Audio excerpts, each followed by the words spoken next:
محفل میلاد کرایا جا رہا ہے تو اس میں نعت خوانی شروع کر رہے ہیں تو ہمیں یہ تو پتہ چلے کہ یہ نعت خوانی ہم کیوں کرتے اور کس کی وجہ سے کرتے تو یہ نعت خوانی کا سلسلہ یہ صحابہ کرام کی سنت حضور اکرم صلی اللہ علیہ وسلم کے زمانہ اطہر میں ہر زمانہ حضور کا لیکن ظاہری زمانہ میں آپ صلی اللہ علیہ وسلم کے ظاہری زمانہ میں 21 صحابہ ایسے تھے جو حضور پاک صلی اللہ علیہ وسلم کی تعریف کیا تو ان میں بڑے مشہور بڑے نامور ثناکان جناب حضرت حسان بن ثابت رضی اللہ تعالیٰ عنہ تو ان کے کیا شعر تھے ایک مرتبہ حضور کریم سرور کائنات فقر موجودات صلی اللہ علیہ وسلم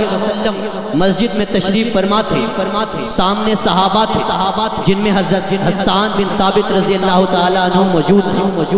آپ صلی اللہ علیہ وسلم نے حضرت حسان بن ثابت سے کہا فرمایا اے حسان میرے ممبر پر کھڑے ہو کر میری تعریف میں آپ کو بتانا چاہ رہا ہوں کہ ہم یہ نعت خوانی کیوں کرتے ہیں آپ صلی اللہ علیہ وسلم نے فرمایا اے حسان میرے ممبر پر کھڑے ہو کر میری تعریف اب حضرت حسان بن ثابت رضی اللہ تعالیٰ عنہ سوچنے لگ گئے کہ آپ صلی اللہ علیہ وسلم کا ممبر اقدس بھی ہے آپ صلی اللہ علیہ وسلم کا ممبر اطہر بھی ہے میری اتنی اوقات کہاں کہ میں آپ صلی اللہ علیہ وسلم کا ممبر اقدس ممبر اطہر پر کھڑا ہو آپ صلی اللہ علیہ وسلم نے پھر فرمایا کہ اے حسان میرے ممبر پر کھڑے ہو کر میری تعریف پھر یہی سوچتے رہے لیکن جب تیسری مرتبہ فرمایا کہ اے حسان میرے ممبر پر کھڑے ہو کر میری تعریف کرو تب حکم مصطفیٰ صلی اللہ علیہ وسلم کی تعمیل کرتے ہوئے حضرت حسان بن ثابت رضی اللہ تعالیٰ عنہ ممبر اقدس ممبر اطہر پر کھڑے تو ہو گئے لیکن اب سوچنے لگے کہ میں کیا کروں سوچ ہی رہے تھے کہ اللہ کی طرف سے حضرت جبریل امین علیہ السلام نازل اور آ کے فرمایا کہ حسان مجھے اللہ نے بھیجا ہے اللہ فرماتا ہے کہ جس طرح میں کہتا جاؤں اس طرح کہتے جاؤں تو وہ الفاظ کچھ یوں تھے کہ وَأَحْسَنُ مِنْكَ لَمْ تَرَكَتْ عَيْنِي وَأَجْمَلُ مِنْكَ لَمْ تَلِدِ النِّسَاءُ خُلِقْتَ مُبَرَّأً مِنْ كُلِّ عَيْبٍ كَأَنَّكَ قَدْ خُلِقْتَ كَمَا تَشَاءُ وَأَحْسَنُ مِنْكَ لَمْ تَرَكَتْ عَيْنِي اور یا رسول اللہ صلی اللہ علیہ وسلم آپ جیسا حسین و جمیل میری نظر نے آج تک نہیں دیکھا وَأَجْمَلُ مِنْكَ لَمْ تَلِدِ النِّسَاءُ اور یا رسول اللہ میری نگاہ دیکھتی بھی تو کیسے دیکھتی جبکہ آپ جیسا حسین و جمیل تو کسی ماں نے جنا ہی نہیں خلقت مبرأ من کل عیب یا رسول اللہ خالق کائنات آپ کو تمام عیبوں سے پاک پیدا فرمایا اور کس طرح پیدا فرمایا کأنکا قد خلقت کما تشاء یا رسول اللہ خالق کائنات نے مالک کائنات نے آپ کو اس طرح پیدا فرمایا جس طرح کہ آپ چاہتے اسی پہ شاعر بول اٹھا کہ رب آکھیا میرے محبوبہ دس کے ہو جیا تینو بناونا جب اپنے محبوب کو رب بنانے لگا تو کیا کہا شاعر کچھ یوں کہتا ہے کہ رب آکھیا میرے محبوبہ دس کے ہو جیا تینو بناونا ہے میرے محبوب جویں تیرا جی چاہے اوہ جیا تینو سجاونا ہے آگے سے محبوب کیا کہتا ہے محبوب کہتا ہے کہ مینوں ایہو جیا بنا مولا میری جان جہانا دی جان ہوئے پاویں تو بولے پاویں میں بولا کدی تو بولے کدی میں بولا پاویں تو بولے پاویں میں بولا ساڑھے تونا دی ایکو زبان ہوئے سبحان اللہ کہیں یا نہ کہیں میں تو حضور کی تعریف کر رہا ہوں آگے سے تو پھر جب بنایا تو کیسا بنایا کہ شاعر کہتا ہے ارباب نظر کو کوئی ایسا نہ ملے گا بندہ تو مل ہی جائے گا آقا نہ ملے گا اور تاریخ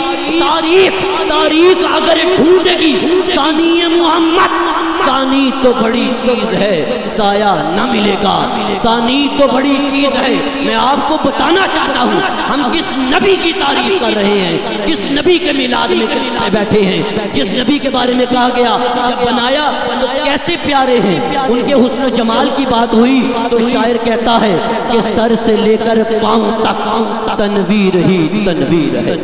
آپ سب اہل علم ہیں، تنویر لفظ نور سے نکلا، نور حضور نور ہیں، ہم سب کا عقیدہ ہے حضور نور ہیں۔ اتحاد کالونی میں جو محفل سجی ہے، محفل سجنے کا مقصد ہی یہی ہے کہ سب کا عقیدہ ہے کہ حضور نور ہیں۔ تو شاعر کیا کہتا ہے کہ سر سے لے کر پاؤں تک تنویر ہی تنویر ہی تنویر ہی تنویر ہے۔ گفتگو سرکار کی، گفتگو میرے سرکار کی قرآن کی تفسیر ہے۔ ارے سوچتی تو ہوگی دنیا مصطفیٰ کو دیکھ کر، ارے سوچتی تو ہوگی دنیا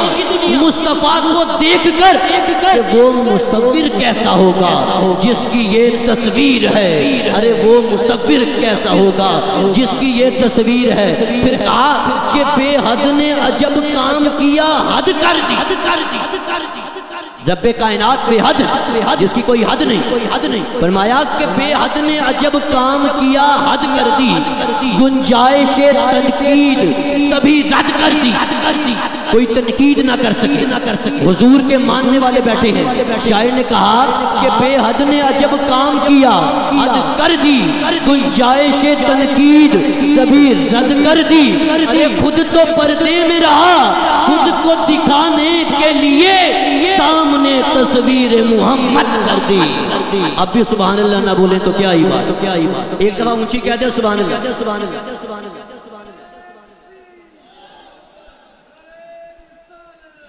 یا رسول اللہ،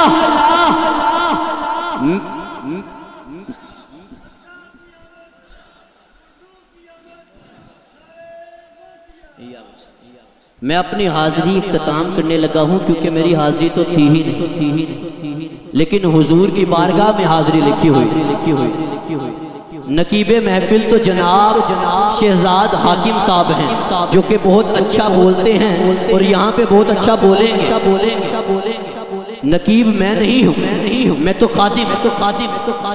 علماء اہل سنت کا خادم۔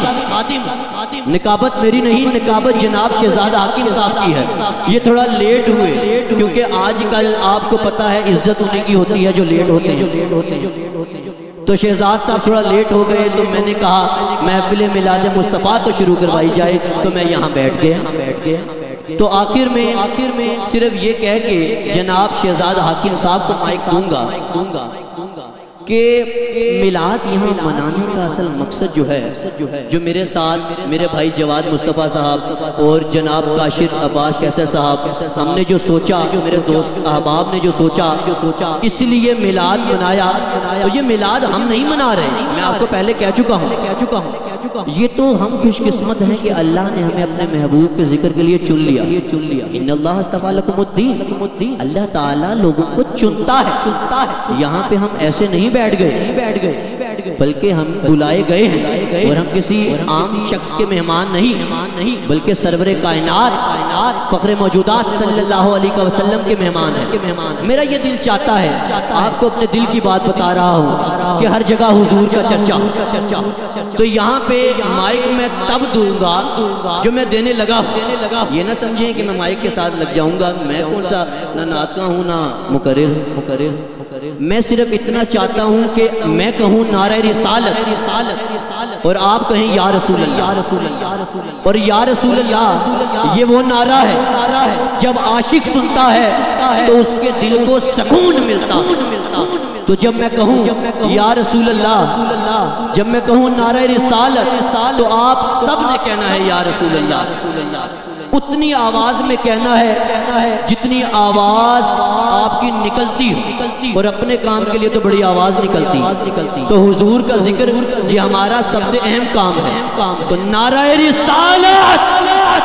آواز نہیں آئی، نعرہ رسالت،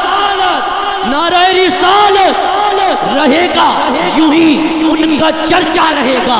رہے گا یوں ہی ان کا چرچا رہے گا، پرے خاک ہو جائیں جل جانے والے جناب شہزادہ ہاتھی۔